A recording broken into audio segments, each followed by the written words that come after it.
Bonjour à tous, à nos visiteurs et tous ceux que je n'ai pas encore salués. Merci d'être présents. Donc aujourd'hui, le message c'est ceux qui croient que Dieu a créé toutes choses. Car nous sommes des croyants bibliques, nous avons une foi totale en la parole de Dieu, la Bible. Et plusieurs fois dans la Bible, il est mentionné, les auteurs de la Bible mentionnent leur foi dans le fait que Dieu a créé toutes choses. Non pas juste une foi qu'il y a une création, mais leur foi que c'est Dieu qui a créé toutes choses. Donc puisque les auteurs de la Bible croient cela, croient que Dieu a créé toutes choses, nous aussi, la création n'est pas arrivée par hasard, par un Big Bang dû au hasard, mais Dieu, le Dieu de la Bible, Jésus-Christ et son Père, ont créé toutes choses. Donc rapidement, on va voir quelques citations des auteurs de la Bible.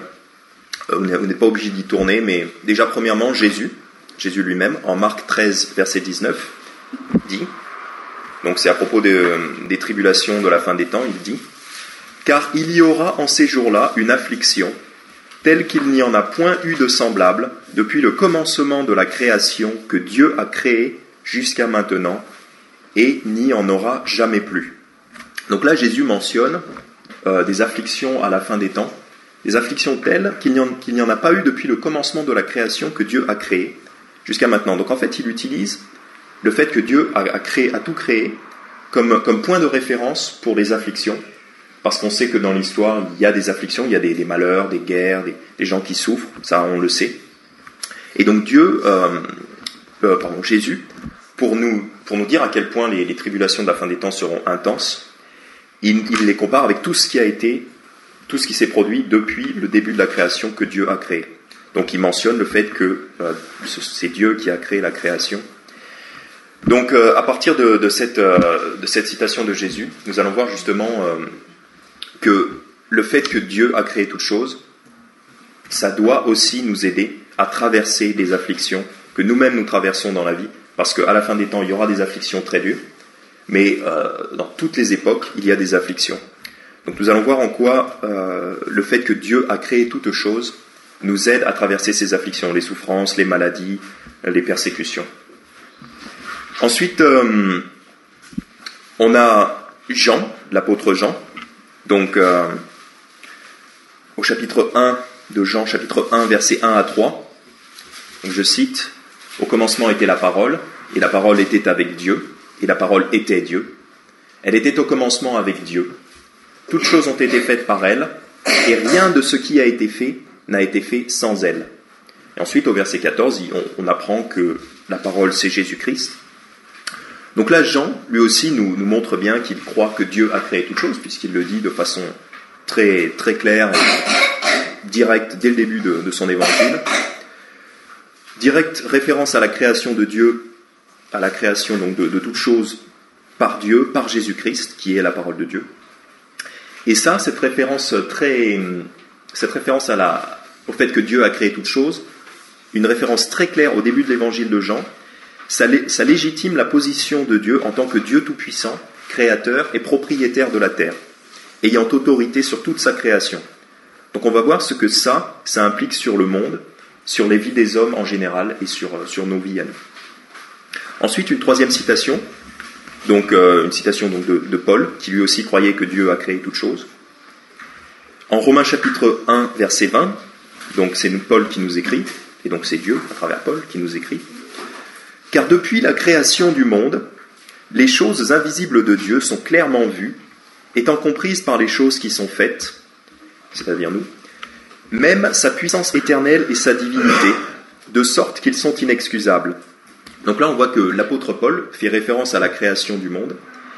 Et ici, la création du monde par Dieu sert à rappeler aux hommes qu'il y a un créateur. Donc en fait, on verra ici, d'après ce verset, nous introduit au fait que la création de toutes choses par Dieu témoigne du créateur, témoigne de Dieu. Donc ça, c'est le troisième point qu'on va voir si on a le temps. C'est que la création de toutes choses par Dieu témoigne du Créateur, et donc les hommes sont inexcusables. Dieu attend certaines choses des hommes, beaucoup de choses, Et les hommes sont inexcusables, car la création par Dieu de toutes choses témoigne de l'existence du Créateur. Donc alors, premièrement, alors oui, il y a ces 3 exemples, mais c'est juste 3 exemples parmi une multitude. On pourrait aller dans l'Ancien Testament, dans le Nouveau Testament. Tous les auteurs bibliques témoignent du Créateur. Tous les auteurs bibliques croient que Dieu Tout-Puissant a créé toutes choses. Donc c'est vraiment pas du tout un sujet d'hésitation pour nous. Donc nous croyons que Dieu a créé toutes choses. Alors premièrement, puisque Jésus nous rappelle qu'il y aura une très très grande affliction dans la fin des temps, et il la compare avec tout ce qui s'est passé dans toute l'histoire, parce que nous-mêmes, dans toutes nos époques, dans toutes les époques, les hommes subissent des afflictions.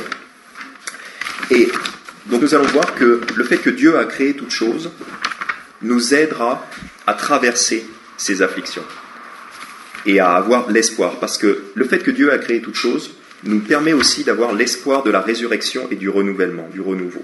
Donc allez avec moi dans 2 Pierre chapitre 3. On va lire les versets 9 à 14. Bon, j'y suis, je commence à lire. 2 Pierre 3, versets 9 à 14. Le Seigneur ne retarde point concernant sa promesse, comme quelques-uns croient qu'il y ait du retard, mais il use de longanimité envers nous, c'est-à-dire de patience, il use de patience envers nous, ne voulant point qu'aucun périsse, mais que tous viennent à la repentance. Or, le jour du Seigneur viendra comme un voleur dans la nuit. En ce temps-là, les cieux passeront avec fracas, et les éléments embrasés seront dissous, et la terre, avec les œuvres qui sont en elle, sera entièrement brûlée. Puisque toutes ces choses doivent se dissoudre, quelle manière de personne ne devriez-vous pas être en toute sainte conduite et piété, attendant la venue du jour de Dieu, dans lequel les cieux enflammés seront dissous, et les éléments embrasés se fondront de chaleur. Or, nous attendons, selon sa promesse, de nouveaux cieux et une nouvelle terre où la justice habite. C'est pourquoi, bien-aimés, en attendant ces choses, efforcez-vous d'être trouvés sans tache et sans reproche devant lui, dans la paix. Alors ici, on voit surtout le verset qui nous intéresse plus particulièrement, c'est le verset 13, qui nous apprend, qui nous rappelle que nous, chrétiens, croyants en Dieu, nous attendons un nouveau cieux et une nouvelle terre où la justice habite. Donc, si nous traversons ici-bas des afflictions, des souffrances, nous pouvons nous réconforter dans le fait que Dieu, puisqu'il a créé toutes choses au départ, il est aussi capable de créer des nouveaux cieux et une nouvelle terre. Puisqu'en plus, il le dit au verset 10, « En ce temps-là, les cieux passeront avec fracas et les éléments embrasés seront dissous, et la terre, avec les œuvres qui sont en elle, sera entièrement brûlée. » Donc cette terre-là va être entièrement brûlée. Elle va passer, elle va changer.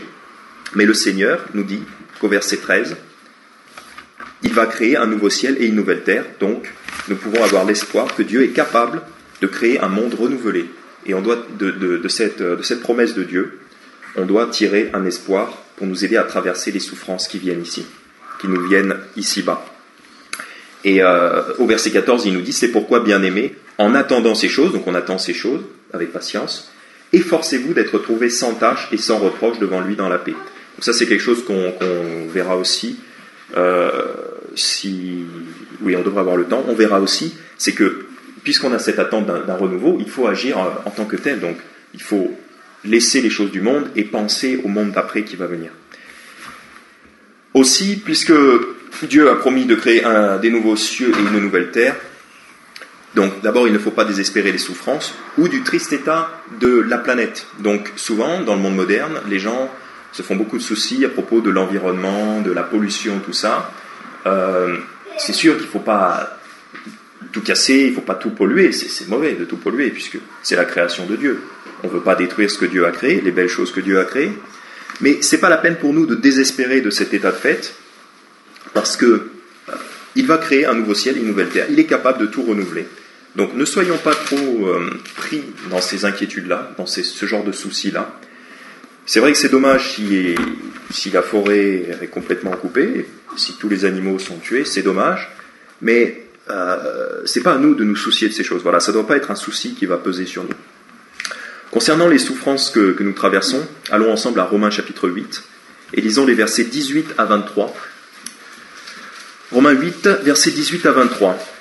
« Car j'estime que les souffrances du temps présent ne sont pas dignes d'être comparées à la gloire à venir qui doit être révélée en nous.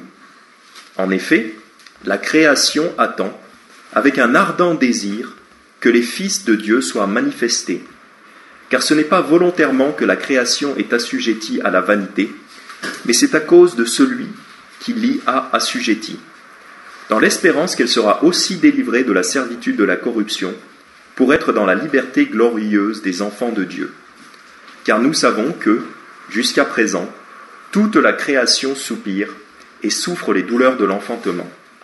Et non seulement elle, mais nous aussi, qui avons les prémices de l'Esprit, nous soupirons en nous-mêmes en attendant l'adoption, la rédemption de notre corps. » Donc ici, l'apôtre Paul nous rappelle que la création, et c'est intéressant, il parle de la création tout entière. Donc ce n'est pas seulement les chrétiens qui souffrent, ce n'est pas seulement les êtres humains qui souffrent, ça c'est évident, mais c'est même toute la création entière.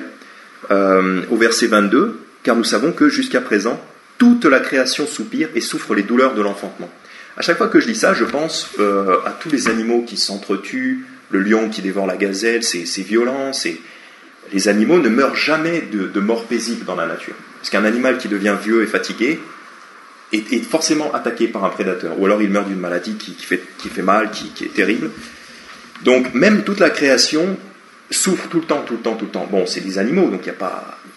Encore une fois, c'est pas à nous de nous en préoccuper comme si ça devait nous peser sur le cœur. Mais quand même, c'est pour rappeler que même la création souffre, et nous aussi, et donc au verset 23, il nous dit, non seulement elle, mais nous aussi qui avons les prémices de l'Esprit, nous soupirons en nous-mêmes en attendant l'adoption, la rédemption de notre corps. Donc nous sommes sauvés par la foi en Jésus-Christ, notre âme et notre esprit sont sauvés, on a la vie éternelle spirituellement, mais on attend toujours la rédemption de notre corps, parce que le corps souffre toujours. Et justement, c'était bien approprié d'en parler justement à cause de nos malades, et puis tout le monde a des problèmes dans son corps. Moi, je soupire à cause de ça, c'est pas grand-chose, les yeux, mais quand même, on a toutes ces souffrances, mais on sait que puisque Dieu a tout créé au départ, il est aussi capable de recréer un corps qui pourra enfin être sans souffrance, sans péché, ça c'est le plus important, et aussi sans souffrance. Donc, traversons les épreuves de cette vie en nous rappelant cette pensée, et je pense que nos frères et sœurs qui sont dans des maladies devraient s'efforcer de penser justement à ce bonheur du renouveau qui va venir. Donc évidemment, moi je ne peux pas trop savoir parce que je souffre pas beaucoup, quasiment pas, mais pour ceux qui souffrent, souvenez-vous donc de cette merveilleuse promesse de la rédemption de notre corps. Donc puisque Dieu a tout créé, puisque nous croyons que Dieu a tout créé, croyons aussi fermement que Dieu va tout renouveler. Ne nous attachons pas aux choses du monde, et vous n'êtes pas seuls si vous souffrez. Toute la création souffre. Bon, à des degrés différents, mais toute la création souffre. Et comme toute la création, nous attendons la délivrance. Allons ensemble à Révélation 21, les versets 1 à 8. Donc là, c'est l'apôtre Jean qui nous donne une vision encore une fois de cette nouvelle création qui va arriver, de ce renouvellement qui va arriver. Il nous dit, Révélation 21, verset 1, « Et je vis un nouveau ciel et une nouvelle terre, car le premier ciel et la première terre avaient disparu, et la mer n'était plus. » Donc là, c'est très clair, hein, la création de maintenant va disparaître. Et il y aura un nouveau ciel et une nouvelle terre. « Et moi, Jean, je vis la sainte cité, la nouvelle Jérusalem, qui descendait du ciel d'auprès de Dieu, préparée comme une jeune mariée qui s'est ornée pour son époux. Et j'entendis une grande voix du ciel disant, « Voici le tabernacle de Dieu est avec les hommes, et il habitera avec eux. Ils seront son peuple, et Dieu lui-même sera avec eux et sera leur Dieu. Et Dieu essuiera toute larme de leurs yeux, et la mort ne sera plus, et il n'y aura plus ni deuil, ni cri, ni douleur, car les choses précédentes sont passées. Et celui qui était assis sur le trône dit, « Voici, je fais toutes choses nouvelles. » Puis il me dit, « Écris, car ces paroles sont véritables et fidèles. » Il me dit, « C'est fait, je suis l'alpha et l'oméga, le commencement et la fin. Je donnerai gratuitement de la fontaine d'eau vive à celui qui a soif. Celui qui vaincra héritera toutes choses, je serai son Dieu, et il sera mon fils. » Donc celui qui vaincra, c'est celui qui croit en Jésus-Christ. En 1 Jean chapitre 5, verset 13, rapidement, je voudrais vite vous le donner.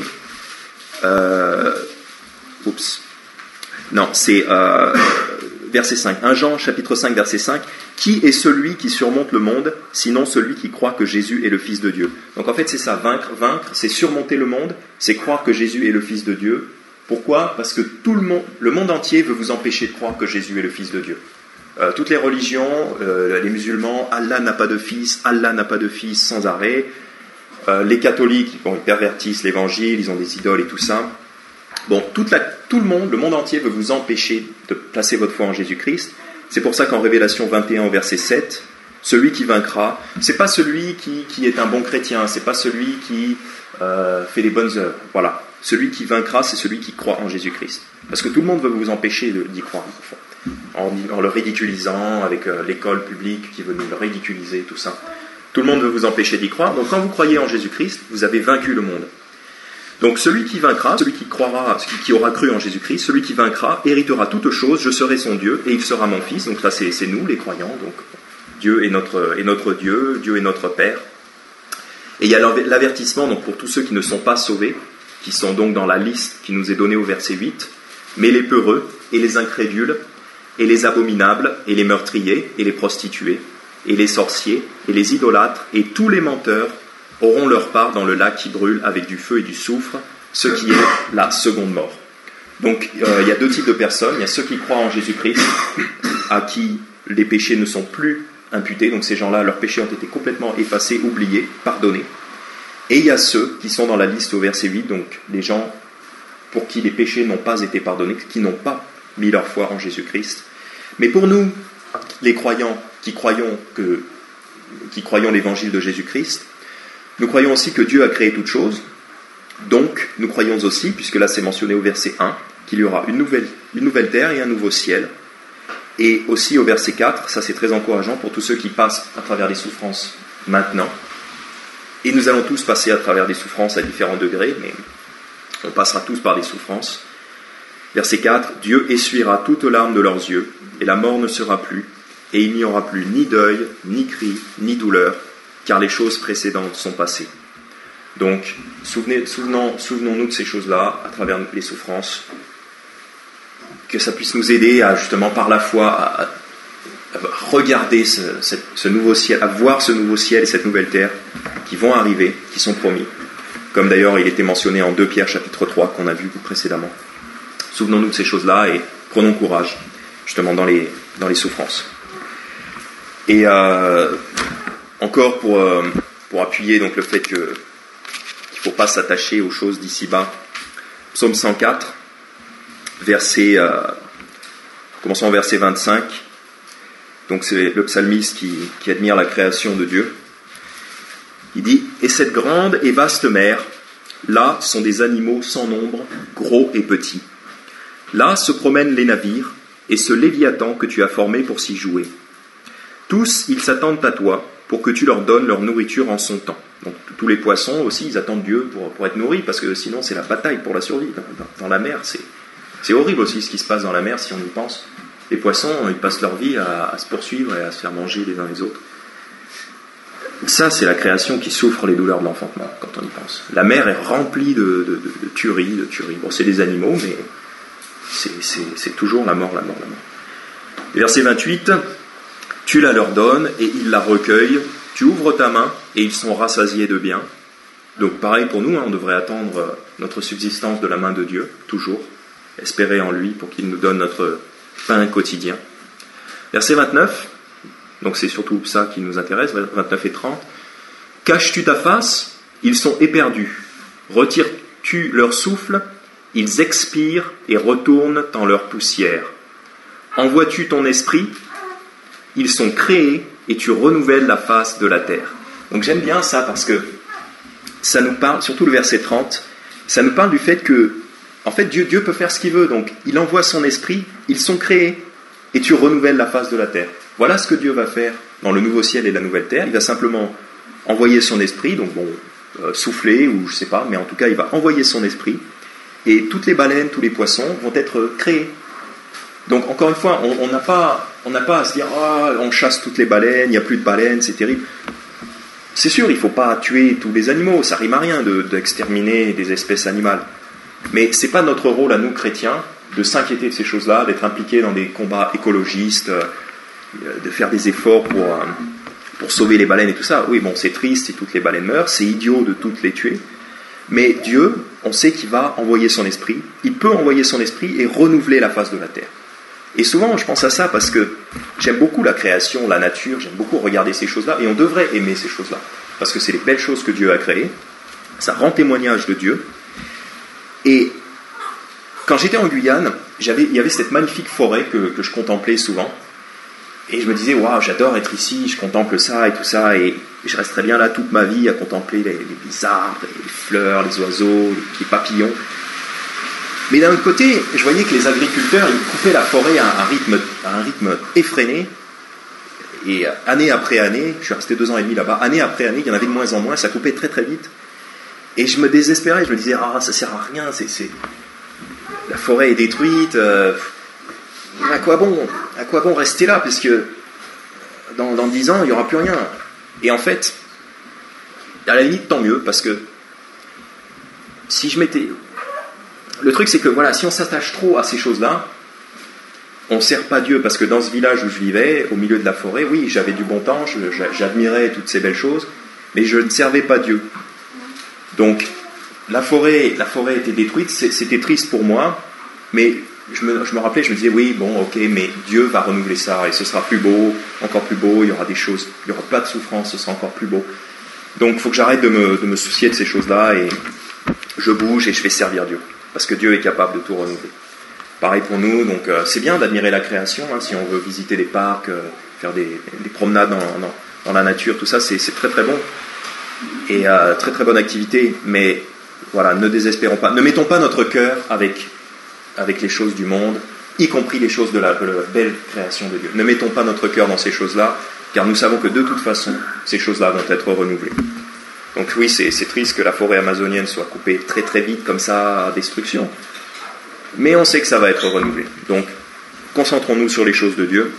Je vais vous lire rapidement Philippiens 3, versets 20 et 21. Ah, j'ai oublié de le noter. Philippiens 3, versets 20 et 21. Car notre relation est dans le ciel. Voilà, c'est là qu'est notre relation, c'est là où est notre cœur, c'est là où sont nos pensées. Car notre relation est dans le ciel, d'où nous attendons aussi le Sauveur, le Seigneur Jésus-Christ, qui transformera notre corps vil pour le rendre conforme à son corps glorieux, selon le pouvoir qu'il a de s'assujettir toutes choses. Donc voilà encore une fois l'espoir du renouveau, l'espoir du corps changé. Donc toutes les souffrances de maintenant sont dues au fait que le péché est présent dans le monde, et en nous aussi.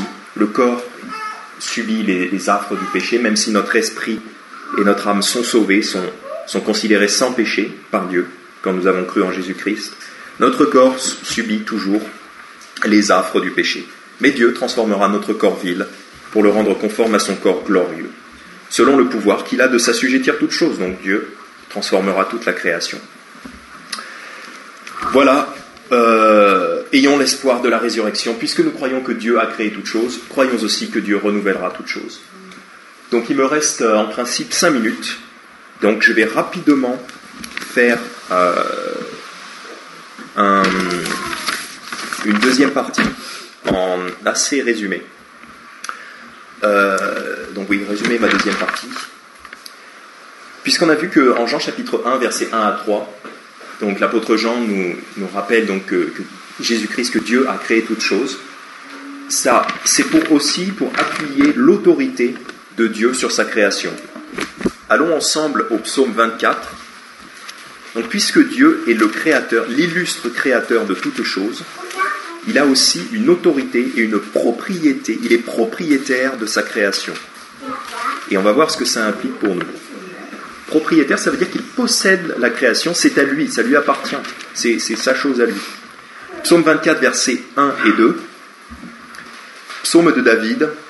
La terre appartient à l'Éternel, et ce qu'elle contient. C'est très clair. Le monde et ceux qui l'habitent. Donc la terre appartient à l'Éternel. Là, on est chez lui. Comme si vous allez chez quelqu'un, vous êtes chez lui. Le monde et ceux qui l'habitent. Donc y compris les hommes. Donc les hommes, ayant été créés par Dieu, on appartient à Dieu. On lui appartient, on est sa chose. Ah oui, je ne m'appartiens pas. Ça alors, quelle découverte. Verset 2. Car il l'a fondé au-dessus des mers et l'a affermi au-dessus des fleuves. Donc là, au verset 2, ça nous parle de la création, comment Dieu a créé la terre, comment Dieu a créé toutes choses. Et donc, puisque Dieu a tout créé, c'est pour ça qu'au verset 1, il nous dit que la terre appartient à l'Éternel. Donc, sachant cela, sachant que Dieu a créé toute la terre, toutes choses, ça lui appartient, c'est chez lui. Donc, on est chez lui. C'est pour ça qu'il y a des règles, il y a des lois. Toutes les règles qui sont données dans la Bible depuis Genèse jusqu'à Révélation, ça, c'est parce qu'on est chez lui. On a certaines libertés d'action, on a le libre arbitre, ça c'est sûr. Mais Dieu est le propriétaire, donc c'est pour ça qu'il y a des règles. Et pour les personnes sauvées comme pour les personnes non sauvées, il y a des règles à respecter. Et en général, on ne les a pas respectées, c'est pour ça qu'on a besoin d'être sauvés. D'ailleurs, personne ne les a respectées. C'est pour ça que tout le monde a besoin du Sauveur Jésus-Christ. Mais il faut savoir que ces règles sont valables pour tout le monde. En Révélation, chapitre 4, verset 11, un excellent verset, donc vous vous demandez quel est le sens de votre vie, quel est le but de la vie. Enfin, bon, si vous êtes chrétien, je pense que vous avez un peu compris quel est le sens de la vie. Mais c'est toujours bon de se le rappeler. Pour quelqu'un qui se demanderait quel est le sens de la vie, ou même en évangélisation, c'est intéressant pour dire ça aux gens. C'est quoi le sens de la vie? Chapitre 4, verset 11. Donc ça se passe dans le ciel, c'est des gens qui vont parler à Dieu, donc ils savent de quoi ils parlent. Là, c'est dans le ciel, c'est pas juste un être humain qui parle, là, c'est vraiment des gens glorifiés qui parlent, donc ils savent de quoi ils parlent. Ô Seigneur, tu es digne de recevoir la gloire, l'honneur et la puissance, car tu as créé toutes choses, et c'est pour ton plaisir qu'elles existent, et ont été créées. Donc je sais que dans une autre traduction, c'est écrit, et c'est par ta volonté qu'elles existent, et ont été créées. Quoi qu'il en soit, Dieu a créé toutes choses pour son plaisir, parce qu'il l'a voulu, parce qu'il a voulu créer toutes choses. Donc, c'est ça le sens de la vie, puisque toutes choses ont été créées pour le plaisir de Dieu, y compris les êtres humains. Le sens de la vie, c'est donc de servir Dieu. C'est élémentaire, mais c'est toujours bon de le rappeler. Chaque jour, on devrait se dire, en se levant le matin, qu'est-ce que je peux faire aujourd'hui pour faire plaisir à Dieu, pour plaire à Dieu. Et il y a beaucoup de choses qui sont quand même assez faciles, assez faciles, je veux dire assez évidentes dans la parole, des choses de base qu'on peut faire pour plaire à Dieu. Mais c'est toujours bon de se remémorer, qu'est-ce que je peux faire aujourd'hui pour plaire à Dieu, étant donné que c'est pour ça que j'ai été créé. Il ne faut pas chercher midi à 14h. Et rappel, on a vu ça il n'y a pas très longtemps, Colossiens 3, 23, je vais juste vous le lire. Et quoi que vous fassiez, faites-le de bon cœur, comme pour le Seigneur et non pour les hommes. Colossiens 3, 23, donc il nous dit bien, quoi que vous fassiez, faites-le de bon cœur, comme pour le Seigneur et non pour les hommes. Alors, on va finir avec ça. Donc Dieu a tout créé, les sauvés comme les non sauvés, enfin je veux dire les hommes en général ont été créés pour servir Dieu. C'est pour ça que, puisque les gens n'ont pas fait ce que Dieu avait voulu, ça c'est le péché, c'est pour ça qu'on a besoin d'un sauveur. Et rapidement, je vais finir avec... je vais vous donner un indice. Peut-être que... Ouais, on va finir rapidement avec ça. Peut-être que certains se sont déjà posé la question, pourquoi, en Matthieu 25, verset 30, ça c'est la parabole des talents. En fait, c'est Jésus qui donne une parabole avec plusieurs serviteurs qui ont différents talents.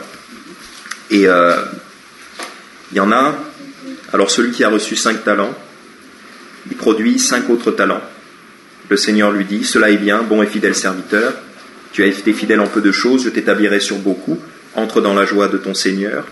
Celui qui a reçu 2 talents, pareil, le Seigneur le félicite parce que ce serviteur-là en a produit 2 autres. Mais il y a un serviteur qui a reçu un talent et qui l'a caché dans la terre. Et le Seigneur lui dit, au verset 30, il ne dit pas à ce serviteur, il dit au verset 30, « Jetez donc le serviteur inutile dans les ténèbres de dehors, là seront les pleurs et les grincements de dents. En fait, moi, la première fois que je l'ai lu, je me suis demandé, tiens, c'est bizarre, c'est étrange, Dieu rejette un serviteur. Et peut-être qu'à première lecture, on pourrait penser que le Seigneur rejette quelqu'un qui est sauvé. Autrement dit, que le Seigneur rejetterait un chrétien, qu'un chrétien perdrait son salut. Là, on pourrait penser ça. Si on part du principe que les serviteurs sont tous des chrétiens, on pourrait penser que là, au verset 30, le Seigneur rejette un chrétien dans les ténèbres de dehors. Et on sait que les ténèbres de dehors réfèrent aussi à l'enfer, enfin à l'éternité de tourment. Donc on a l'impression que là, quelqu'un perd son salut. Or, on sait qu'on ne peut pas perdre son salut. Ça c'est une chose qui est claire et nette dans la Bible. Si on pouvait perdre notre salut, on le perdrait tous les jours, parce qu'au moindre péché, ça y est, on n'est plus pur. On ne peut pas perdre le salut. Jésus dit à ses brebis, et je leur donne la vie éternelle, et elles ne périront jamais, et personne ne les ravira de ma main. Voilà. Donc quand on est sauvé, on est toujours sauvé, on est dans la main du Seigneur, on n'a aucune crainte. Donc là, pourquoi il dit qu'il jette le serviteur inutile dans les ténèbres de dehors ? Eh bien parce que c'est les gens non sauvés sont aussi considérés comme les serviteurs de Dieu. Alors ils ne le font pas, ils ne servent pas, parce qu'ils veulent vivre selon leurs propres règles, ils veulent faire ce qu'ils veulent dans leur vie, mais ils sont quand même supposés être des serviteurs. Et le Seigneur dit, celui-là a été supposé me servir, mais il est inutile. Et nous, au départ, on était inutiles aussi, en tant que personnes non converties au départ. Et en fait, quand on croit en Jésus-Christ, quand on place notre foi en Jésus-Christ, c'est pour être sauvé du fait qu'on a été, et qu'on sera aussi, plus ou moins, des serviteurs inutiles. Voilà. Parce que l'homme a bien du mal à servir Dieu, l'homme non sauvé ne peut pas servir Dieu, l'homme non régénéré ne peut pas servir Dieu. Donc, on demande à Jésus-Christ de nous sauver du fait qu'on a été inutile. Et tout le monde est inutile. En Romains chapitre 3, versets 10 à 12, selon qu'il est écrit, « Il n'y a aucun juste, non, pas un seul. Il n'y en a aucun qui comprenne. Il n'y en a aucun qui cherche Dieu. Ils se sont tous égarés et se sont tous ensemble rendus inutiles. Il n'y en a aucun qui fasse le bien, non, pas même un seul. » Donc ça, c'est pour résumer le péché. En gros, on est inutile à Dieu. On a été inutile à Dieu. Donc on demande à Jésus-Christ de nous sauver, d'avoir été inutile, puisque ça résume le péché. On demande à Jésus-Christ de nous sauver d'avoir été inutile, donc il nous sauve, il efface tout ça, et ensuite on peut commencer à être un peu utile, on peut essayer, tenter, avec plus ou moins de succès, de faire des choses utiles pour Dieu, après, une fois qu'on a été sauvé. C'est pour ça qu'ici, dans Matthieu 25, au verset 30, il jette un serviteur inutile, il ne rejette pas un chrétien, puisque les chrétiens ne peuvent plus être rejetés, il rejette quelqu'un qui n'a pas été sauvé. Voilà. C'est pour ça qu'il est considéré comme un serviteur inutile. Donc en résumé, il y aura une deuxième partie, puisque mon sermon aurait pu durer 1 heure, finalement. On a vu donc que puisque nous croyons que Dieu a créé toutes choses, croyons aussi que Dieu renouvellera toutes choses, et souvenons-nous de ça donc comme un encouragement pour traverser les souffrances, et pour ne pas nous attacher aux choses du monde, mais pour regarder à la résurrection et les choses qui vont arriver. Et puisque Dieu a créé toutes choses, il est aussi propriétaire de toutes choses. Donc souvenons-nous de ça pour reconnaître que toutes nos journées et toutes les choses que nous faisons doivent être pour le plaisir de Dieu et pour obéir à Dieu. Et on remercie le Seigneur Jésus-Christ de nous avoir sauvés, d'avoir été inutiles, de nous sauver d'une vie qui était inutile à Dieu. Et nous remercions aussi le Seigneur Jésus-Christ de nous permettre d'agir pour lui et d'être des serviteurs utiles. Parce que dans cette parabole en Matthieu 25, il y a aussi ceux qui ont des talents et qui les font fructifier, et le Seigneur leur dit c'est bien, bon et fidèle serviteur. Donc il y a aussi, on peut être utile au Seigneur. Maintenant qu'on a l'information, on a l'instruction, on peut faire des grandes choses pour le Seigneur. Voilà. Après avoir été sauvés, Dieu nous fait la grâce encore plus de travailler pour nous. Merci à tous.